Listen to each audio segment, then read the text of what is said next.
السلام علیکم ورحمۃ اللہ وبرکاتہ۔ آج جمعہ کا دن ہے اور یہی دن چند ہفتے پہلے آیا تھا تو تمام مسلمانوں نے دعائیں کی تھیں ترکی کے لیے۔ اللہ تعالیٰ نے ان کو کامیابی بھی عطا کی تھی اور قوت اسلامی کا بہت شاندار مظاہرہ بھی ہوا تھا جو انتہائی ایمان افروز تھا۔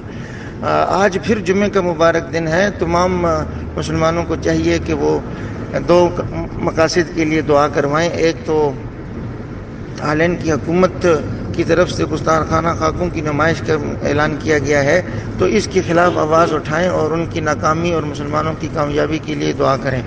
دوسرے، ترکی کو پھر ایک مارکہ درپیش ہے اور اس مرتبہ مارکہ انتخابی نہیں اقتصادی ہے، اور امریکہ کی بلیک میلنگ کے سامنے انہوں نے ہتھیار ڈالنے سے انکار کر دیا ہے اور اس کے لیے متبادل تلاش کر رہے ہیں اور اس میں اب تک بہت کامیاب ہیں، اور یہ معاصر تاریخ کا دوسرا بڑا واقعہ ہوگا کہ IMF کے قرضوں سے جان چھڑانے کے بعد امریکہ کی اس اقتصادی بلیک میلنگ سے پوری دنیا کی جان چھوٹ جائے گی۔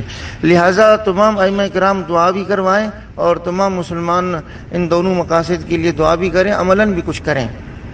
مثلاً آپ ترکی لیرہ خرید لیں، 100 لیرہ خرید لیں، انشاءاللہ آپ کو دنیا آخرت میں نفع کے ساتھ واپس ہوگا جلدی ہی۔ ترکی کی مصنوعات معلوم کریں اسٹوروں میں، اس کو خریدنے پر زور دیں، اور اس مرتبہ کی چھٹیوں میں ترکی سیاحت کے لیے جائیں، بلکہ عمرے کے لیے جب آپ جائیں ٹرکش ایئر لائن کا انتخاب کریں، آپ کو 5 دن کا وزٹ وہ ترکی کا دیں گے۔